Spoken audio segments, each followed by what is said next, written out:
Halo semuanya, selamat datang di channel Saat Teduh Bersama.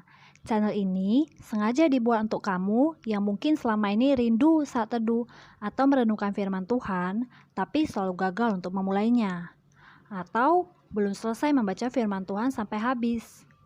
Sekarang, kamu bisa memulainya bersama saya.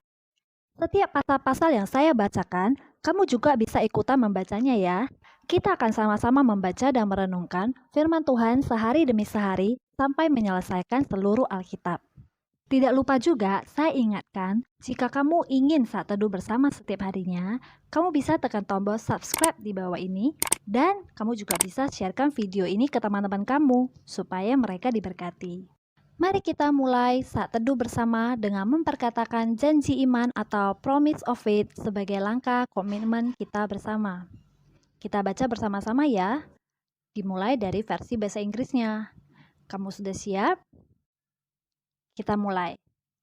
I love my Bible. I read it every day. I meditate it. I just do it. I finish it and repeat it. Saya cinta Alkitab. Saya membacanya setiap hari. Saya merenungkannya. Saya melakukannya. Saya menyelesaikan dan mengulanginya. Mari kita bersatu di dalam doa. Tuhan Yesus, selamat datang di sini. Dimanapun kami membaca firman ini, kami mengundang Engkau masuk di dalam hati kami dan berbicaralah. Kami siap mendengarnya. Di dalam nama Tuhan Yesus, amin. Markus pasal 10, perceraian. Dari situ Yesus berangkat ke daerah Yudea dan ke daerah seberang sungai Yordan, dan di situ pun orang banyak datang mengerumuni dia. Dan seperti biasa, ia mengajar mereka pula. Maka datanglah orang-orang Farisi dan untuk mencobai Yesus, mereka bertanya kepadanya, apakah seorang suami diperbolehkan menceraikan istrinya? Tetapi jawabnya kepada mereka, apa perintah Musa kepada kamu? Jawab mereka, Musa memberi izin untuk menceraikan dengan membuat surat cerai. Lalu kata Yesus kepada mereka, justru karena ketegaran hatimulah, maka Musa menuliskan perintah ini untuk kamu. Sebab pada awal dunia Allah menjadikan mereka laki-laki dan perempuan. Sebab itu laki-laki akan meninggalkan ayahnya dan ibunya dan bersatu dengan istrinya, sehingga keduanya itu menjadi satu daging. Demikianlah mereka bukan lagi dua, melainkan satu. Karena itu apa yang telah dipersatukan Allah tidak boleh diceraikan manusia. Ketika mereka sudah di rumah, murid-murid itu bertanya pula kepada Yesus tentang hal itu. Lalu katanya kepada mereka, barang siapa menceraikan istrinya lalu kawin dengan perempuan lain, ia hidup dalam perzinahan terhadap istrinya itu. Dan jika si istri menceraikan suaminya dan kawin dengan laki-laki lain, ia berbuat zina. Yesus memberkati anak-anak. Lalu orang membawa anak-anak kecil kepada Yesus supaya ia menjamah mereka. Akan tetapi murid-muridnya memarahi orang-orang itu. Ketika Yesus melihat hal itu, ia marah dan berkata kepada mereka, biarlah anak-anak itu datang kepadaku, jangan menghalang-halangi mereka, sebab orang-orang yang seperti itulah yang empunya kerajaan Allah. Aku berkata kepadamu, sesungguhnya barang siapa tidak menyambut kerajaan Allah seperti seorang anak kecil, ia tidak akan masuk ke dalamnya.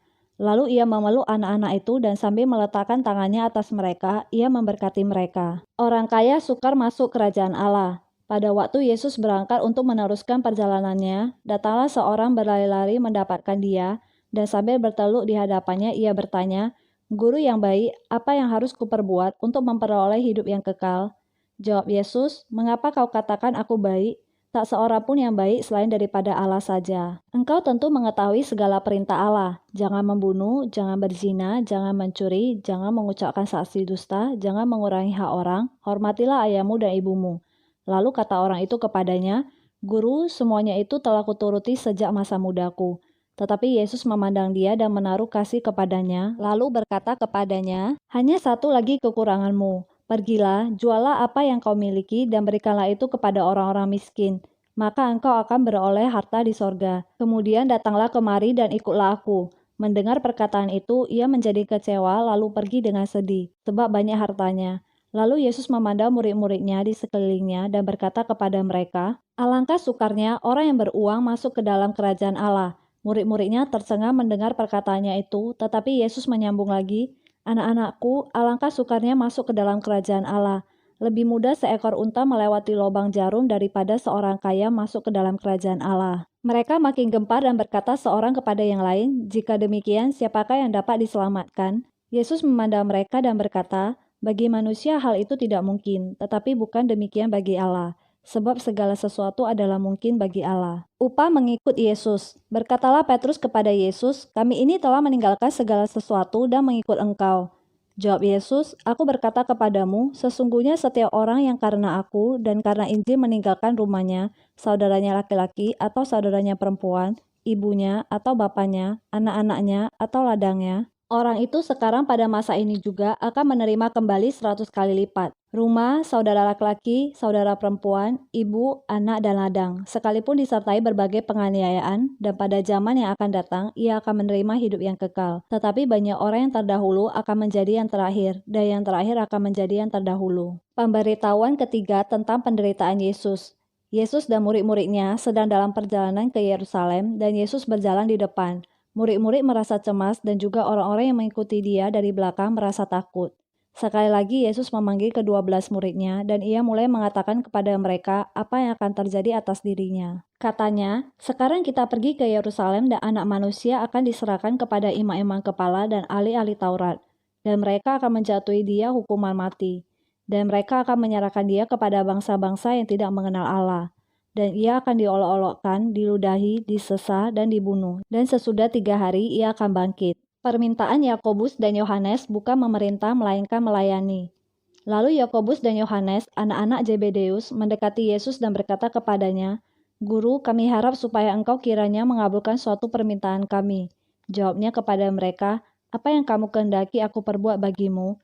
Lalu kata mereka, "Perkenankanlah kami duduk dalam kemuliaanmu kelak. Yang seorang lagi di sebelah kananmu dan yang seorang di sebelah kirimu." Tetapi kata Yesus kepada mereka, "Kamu tidak tahu apa yang kamu minta. Dapatkah kamu meminum cawan yang harus kuminum dan dibaptis dengan baptisan yang harus kuterima?" Jawab mereka, "Kami dapat." Yesus berkata kepada mereka, "Memang kamu akan meminum cawan yang harus kuminum, dan akan dibaptis dengan baptisan yang harus kuterima. Tetapi hal duduk di sebelah kananku atau di sebelah kiriku, aku tidak berhak memberikannya. Itu akan diberikan kepada orang-orang bagi siapa itu telah disediakan."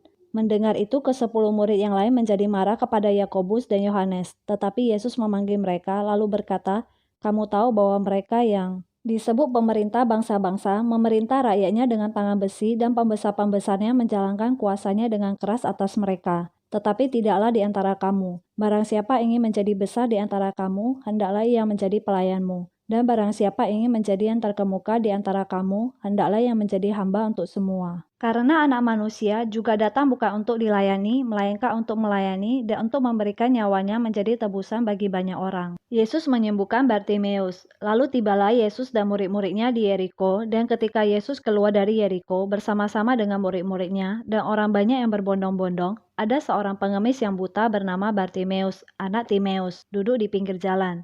Ketika didengarnya bahwa itu adalah Yesus orang Nazaret, mulailah ia berseru, "Yesus, anak Daud, kasihanilah aku."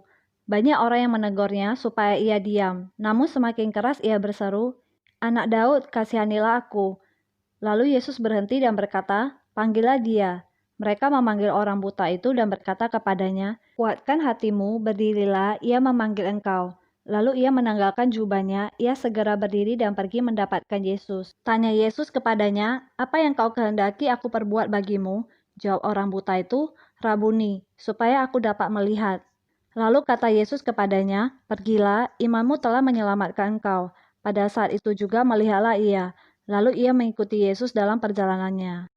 Kita sudah selesai membacakan satu pasal hari ini. Hore, selamat untuk kita semua. Sekarang waktunya kita menuliskan apa rema yang kita dapatkan dan juga aplikasi yang bisa kita lakukan dalam kehidupan kita sehari-hari dari perenungan yang kita baca tadi. Rema dan aplikasi yang akan kita tuliskan, saya beri judul Self-Care Check-in. Kenapa demikian? Karena saya mau setelah kita membaca dan merenungkan firman Tuhan, kita secara pribadi dan dalam keadaan sadar, kita menuliskan hasil dari perenungan firman Tuhan yang kita dapatkan di buku atau di dalam catatan pribadi kita masing-masing. Ini bukan sekedar mencatat loh ya. Ingat janji iman kita di awal tadi. Setelah membaca dan merenungkan, kita mau melakukan firman Tuhan. Apa itu rema? Rema itu adalah perkataan Tuhan secara spesifik kepada orang tertentu dengan kebutuhan tertentu. Biasanya mengambil ayat tertentu. Tapi di sini Bisa juga kita langsung menuliskan saja rema yang kita dapatkan dengan bahasanya kita sendiri.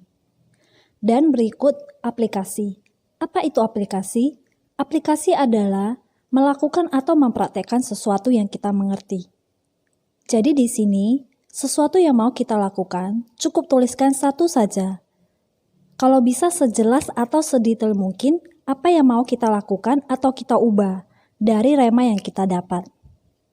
Rema yang saya dapatkan dari Markus pasal 10 ada di ayat ke-17. Saya garis bawahi kata bertelut.